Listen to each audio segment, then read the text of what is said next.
Hello, welcome to Only For Your Ears, and today's episode 30, Beautiful by Hans Christian Andersen, which I've renamed as All That Glitters Isn't Gold.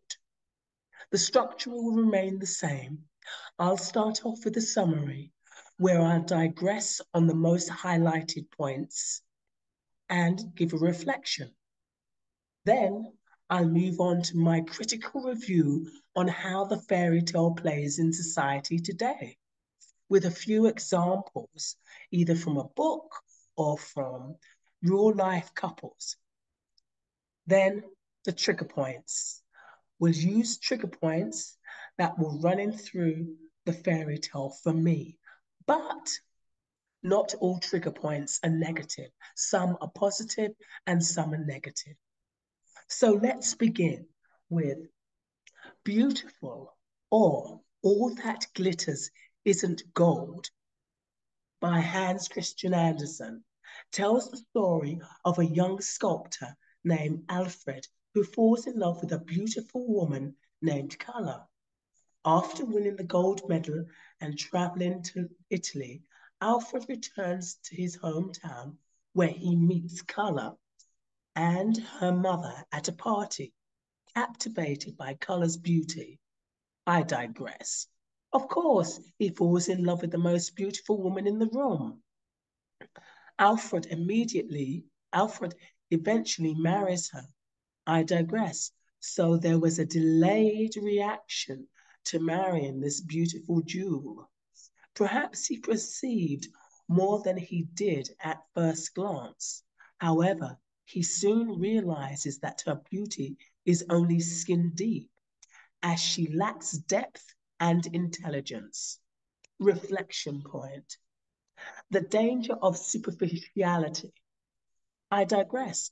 Alfred was immediately smitten by Carla as he came back from winning a glittery gold medal for the beauty he created and falls in love with a person he doesn't even know.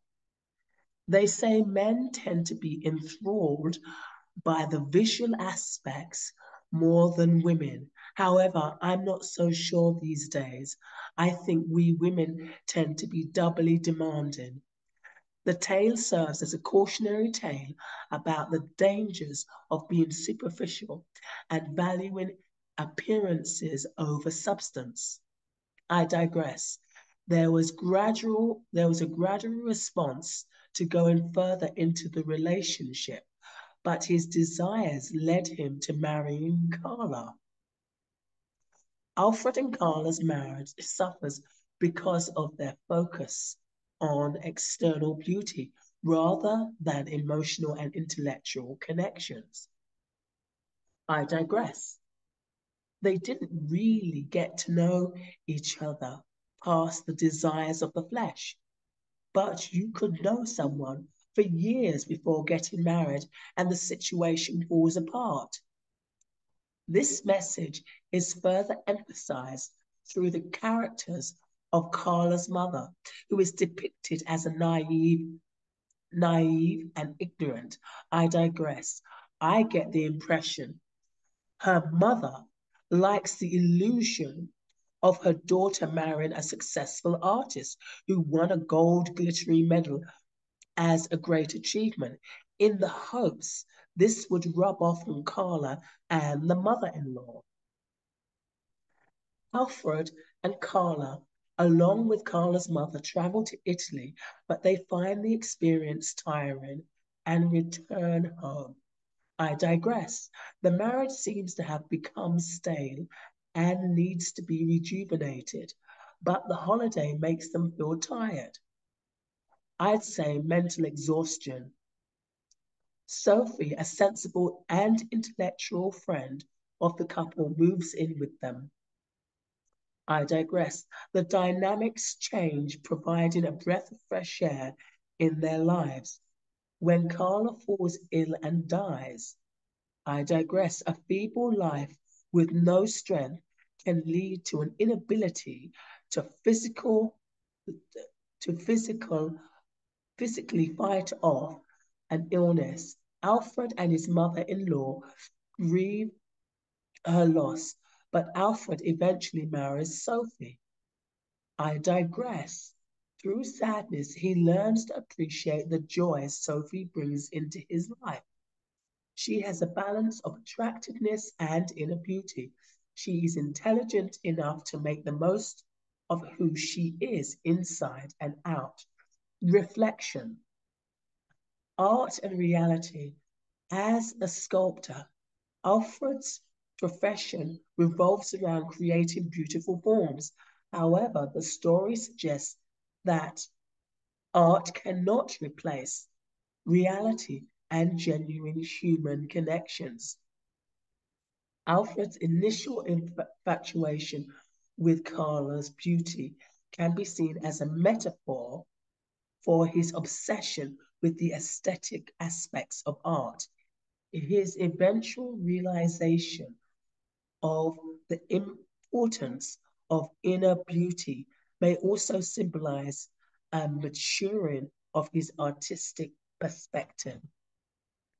Alfred admits that while he initially fell in love with Carla's outward beauty, it was Sophie's inner beauty and intelligence that truly captured his heart.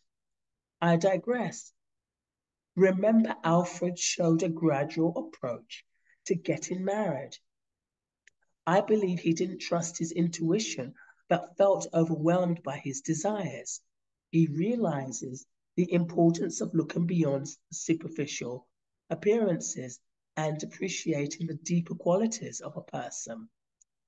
I digress. He followed Sophie's example.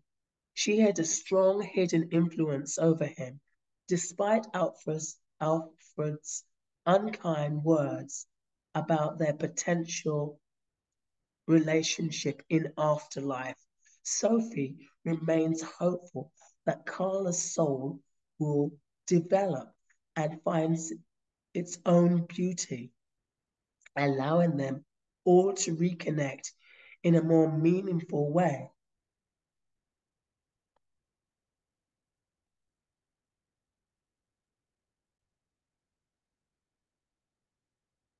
I digress.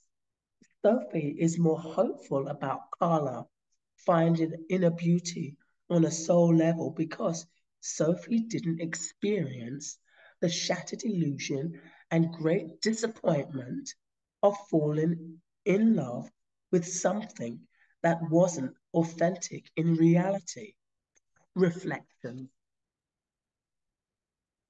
The transformative power of love and companionship. Alfred's second marriage to Sophie demonstrates the transformative power of love and companionship. I digress. Perhaps Alfred sees the value of lasting love through maturity and in a more realistic way through his relationship with Sophie. Alfred learns to value inner qualities and discovers the true essence of love. Their marriage built on mutual understanding.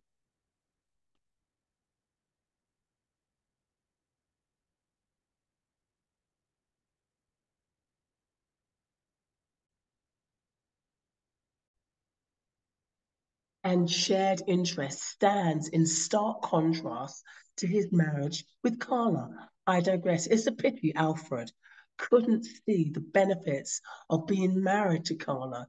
If it weren't for the imperfect relationship, he wouldn't have been attracted to Sophia. What an interesting story. It really reflects about what we go through in society today. My critical review on how this fairy tale plays in today's society. This fairy tale triggered me at first because I come from the dance profession where aesthetics is almost everything. In fact, one teacher said dancers are like models. I prefer poetry in motion myself. As a black dancer, my body was never good enough and there was always something wrong with me. I now realize I was rendered unique because I am, but they really didn't know what to do with me. And because my body didn't follow the inside of an apple, as Balanchine stated, the Russian immigrant who created the standard for the New York City Ballet. Unfortunately, I was unable to reach my potential, my true potential, that is. The role model and the misconception of society's idea of beauty in a white world destroyed my self-esteem into self-hatred that had haunted me for most of my life. Being referred to as a monkey or an ape was a regular utterance among certain dancers and elite teachers. However, as a dancer, I really had to work hard on my inner beauty and created the dynamics to be more attractive. That's how I was able to keep going as a dancer into my late 30s until I got sick with my joints. Inner beauty is so much more important. However, we don't realize it. We enter unfulfilling relationships with persons who never had to develop their personality. Matt Damien has famously said he married a civilian, not a celebrity. Now for a few examples. The first one is Liz Taylor and Michael Todd. Now, Liz Taylor was considered one of the most beautiful actors in Hollywood. She was British and she moved to the United States. Her true love was Michael Todd, a rugged, not particularly very attractive man, but he was a producer. He was a producer of the film Around the World in 80 Days. He wasn't handsome, but his rugged everyday attractiveness and personality captured her heart. Liz Taylor was considered the most beautiful actress in Hollywood. A lot of people think Richard Burton was the true love of her life, but that was an addiction. They both had an addiction to each other. That was not love, it was just a pure addiction. John Bon Jovi, the lead singer of Bon Jovi, is very interesting. Who says that rock stars can't be faithful? John Bon Jovi and his high school sweetheart, Doretha Hurley, have been together for 40 years and married for 31 years. The Bon Jovi frontman called mutual respect the key to their successful relationship, which includes 4 children. For her part, Hurley said she had an inkling that her international fame would come to her husband, even when they were just teenagers. I always said he was good at, I always said I was good at spotting potential too, she told the magazine. I have a gift. Now, his wife is a lovely woman. She really is. And she's an attractive woman too, but she's not a glamorous model. She really isn't. She's just a regular person. Now we move on to another example of people, celebrities.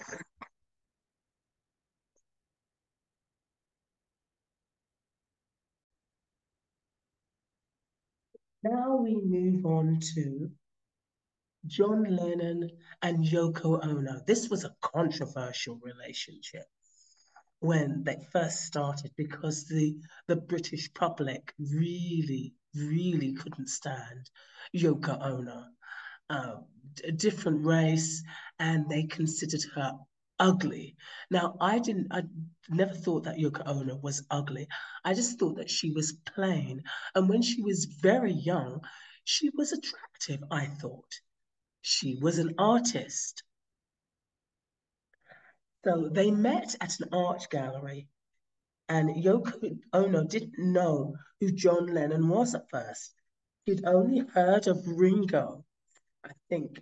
Lennon told Rolling Stone in 1971. They were both shy. She later approached him for financial backing for one of her art shows and gave him a copy of her book, Grapefruit. And in reading the book, he said he began to fall in love with her. Yoko, Yoko is the important to me as Paul and Dylan rolled into one. Dylan must be his son. Lennon told Rolling Stone, I don't think she will get recognition until she's dead. This is the reality sometimes. There's me, and maybe I could count the people on one hand that have any conception of what she is or what her mind is like or what her work means. This is important because she was very, very plain. John Lennon wasn't particularly handsome. It wasn't. But because he was a rock star and he was famous, you know, all of a sudden he's to die for good looking. But he wasn't that handsome either. I think they both matched each other's looks, to be quite honest. Now, I'm not surprised he fell in love with her because of her written work. The book Grapefruit, I have never read it, but I heard, as he said, he fell in love with her. Well, little bit of information. Yoko Ono is the writer, is the lyricist of the song Imagine.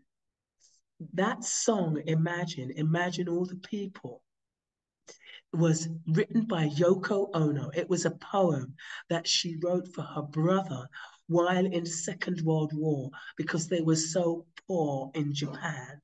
They had to eat the crumbs off of the floor in the streets.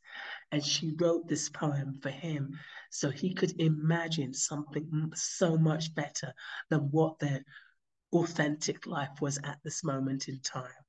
And even John Lennon said that it took him years to finally admit, he says, more than 50% of the credit for Imagine should go to Yoko Ono, his wife, because those were her words and he just wrote the music. But they went through a terrible time. In actual fact, I still think the British don't like her. They tolerate her, but they don't like her. Now we have Paul McCartney. Paul McCartney and Linda Eastman. Paul and Linda met at a party in a club in London while she was on a work assignment as a photographer. She was there to take pictures of musicians and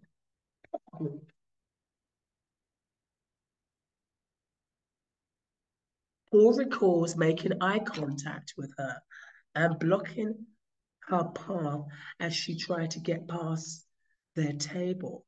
Linda was going through a divorce and had a 10-year-old daughter, so she had to leave early most of the times when they met.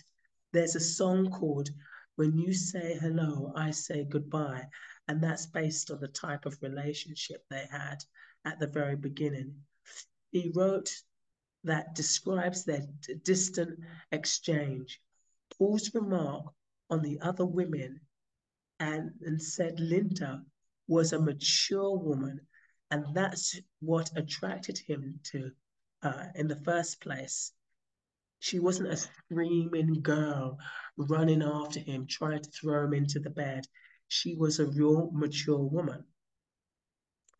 After they After their evening together, Paul and Linda didn't see each other for a year, and during this time, he got engaged to another woman that didn't work out. So when they met again, he invited her daughter to stay with them in London. I vividly remember how the British people responded to Linda, and it wasn't nice. It was almost just as revolting as it was with Yoko Ono. They both hated Yoko Ono and Linda and blamed them for the breakup from the Beatles, which is in part true. I think they were growing up past the screaming girls phase and realized they had other things they wanted to do, other things more important in their lives. And what was interesting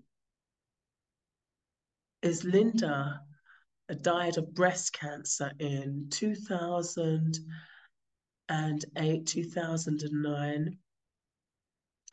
And the British public, they loved her. She sounded British.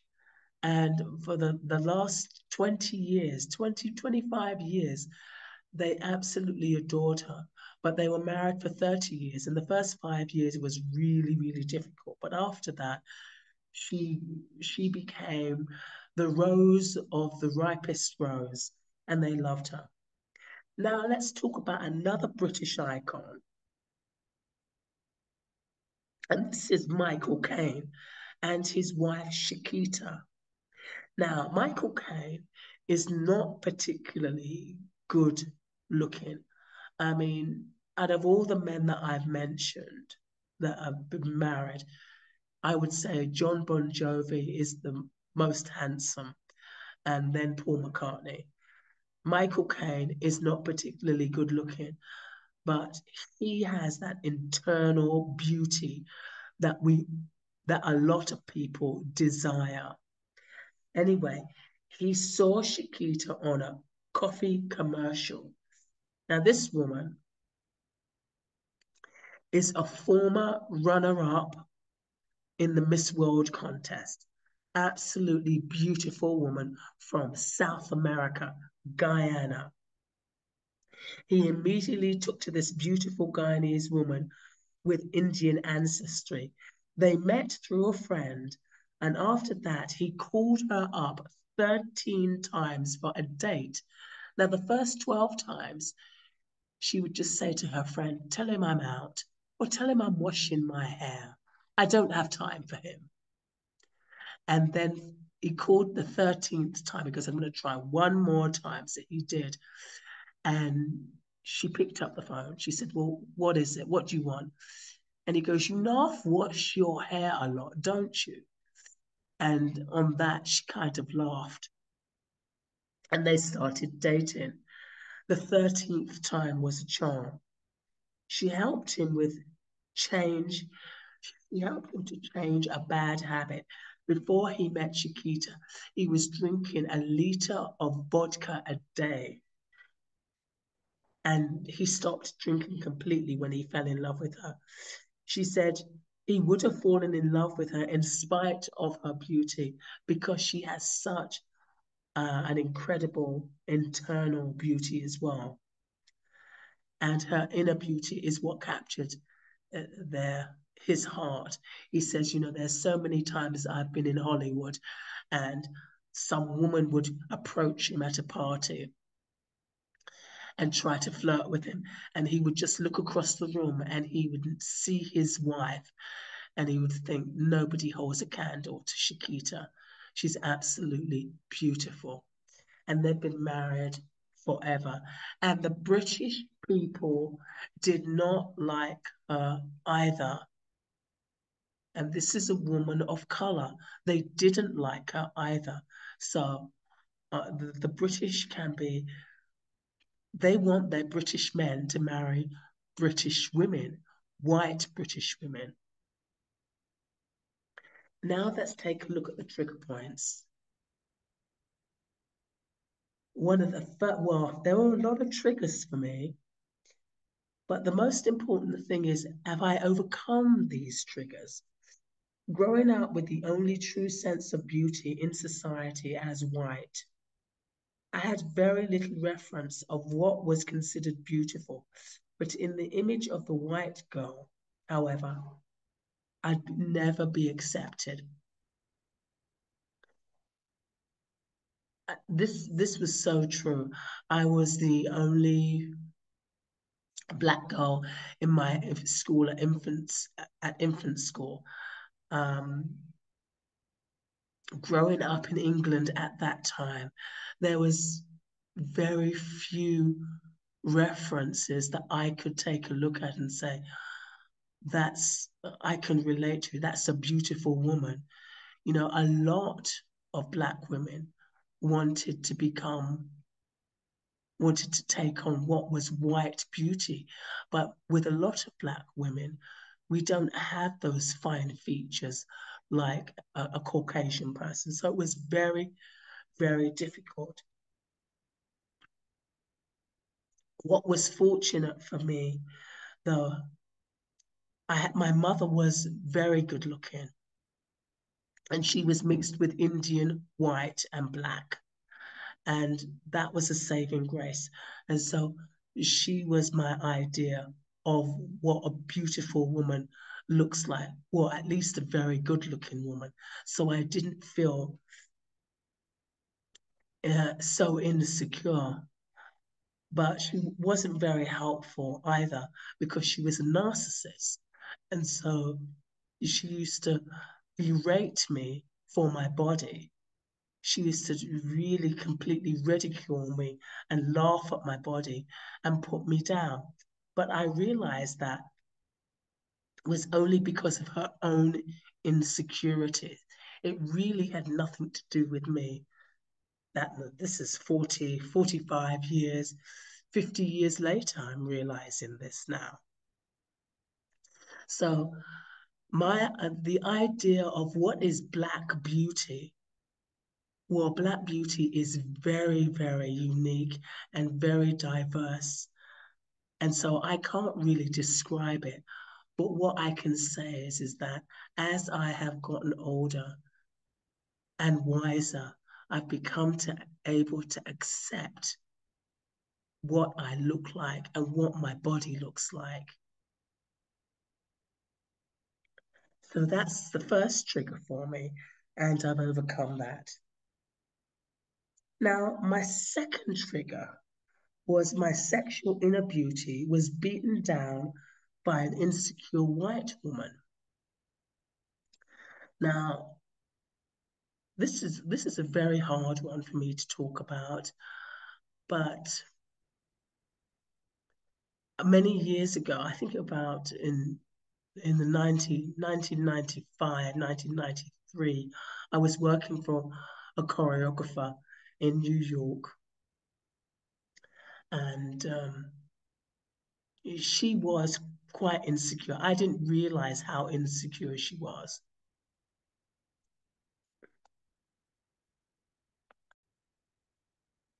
I didn't realize how insecure she it truly was until I had that physical confrontation with her. And I didn't confront her physically, but she confronted me physically. I was working with another dancer, a male dancer, and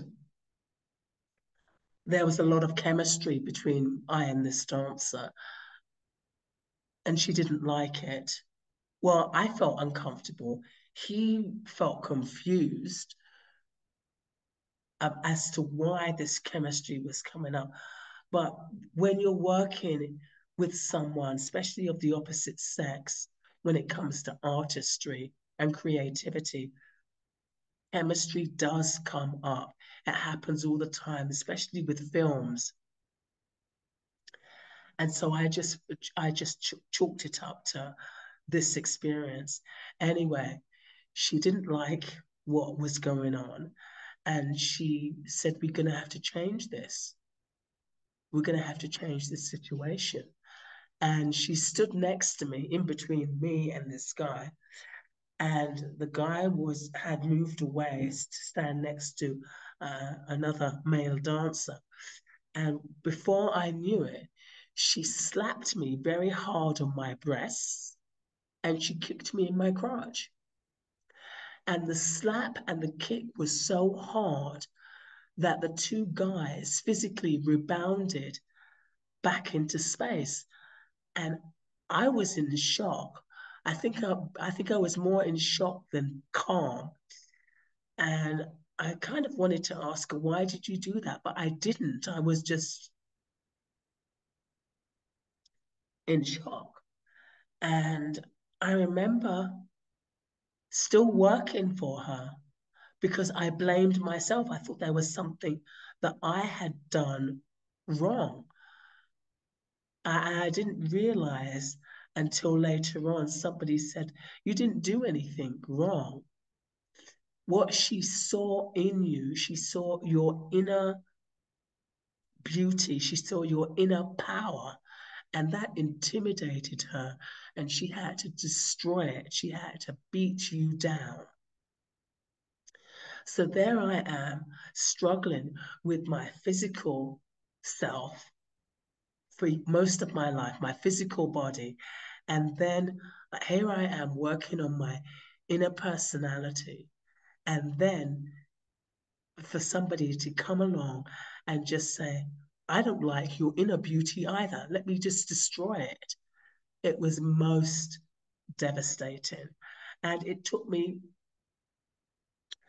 I can still say today, I haven't quite gotten over it because it was such a shock. Never had that happen to me before. It was just such a poignant moment. But I realized I need to let that go.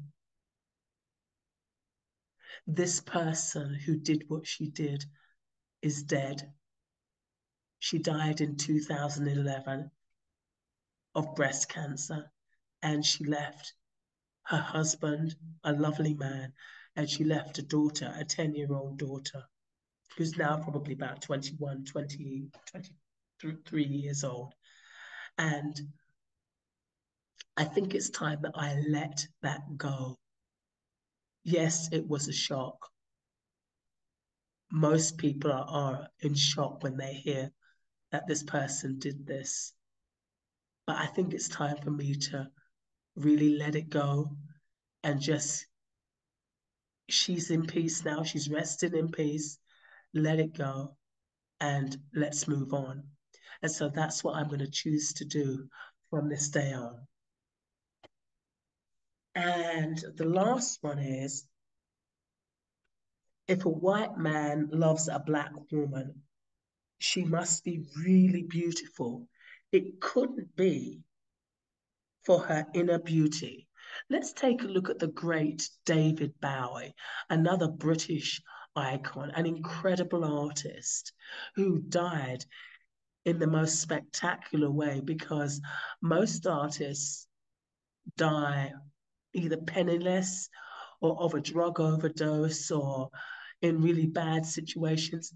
When he died, his latest album, it was called Black Star. I think it was released in 2018, became a #1 hit the week that it was released, and that was the same week he died. He was an incredible artist. Well, he met and fell in love with Iman. Now, he had been married before to an American, and he had a child with her, and he also had a long-standing relationship with Lou Reed. They were lovers for a very long time, and so he was never into this one night stand or sleeping around. He had full relationships, whether we like the fact that he was bisexual or not. That's beside the point.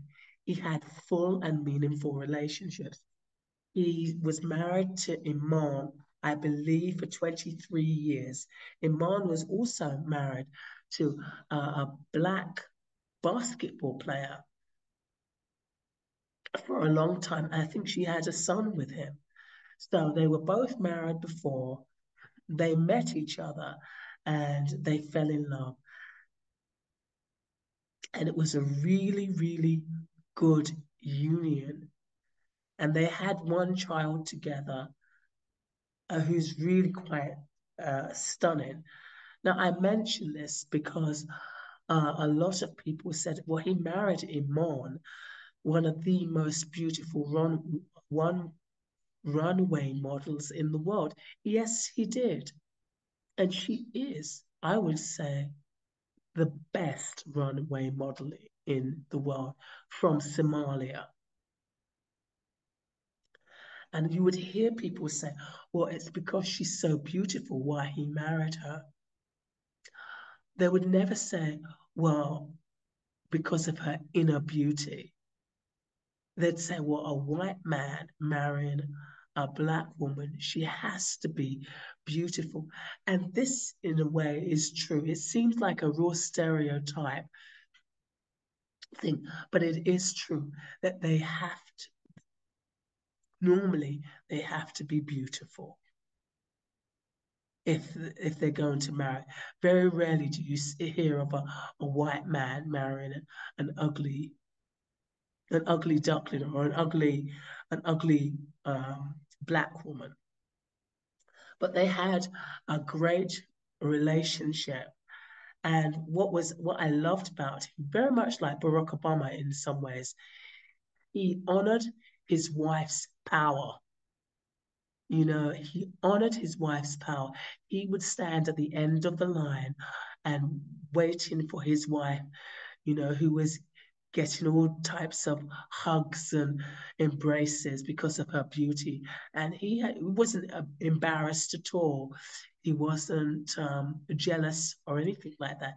He just simply waited for her, and he enjoyed sharing the spotlight with her. So this was, in a way, a positive trigger, not negative after all. So this is the end of today's episode. And I'd like to say thank you to people who've made the effort to listen and to view my podcasts. Really appreciate it. And I'd like to leave you with an expression. Healing is a lifelong lesson, blessing, and gift we give ourselves, mind, body, and soul. Healing is a lifelong lesson, blessing, and gift we give ourselves, mind, body, and soul.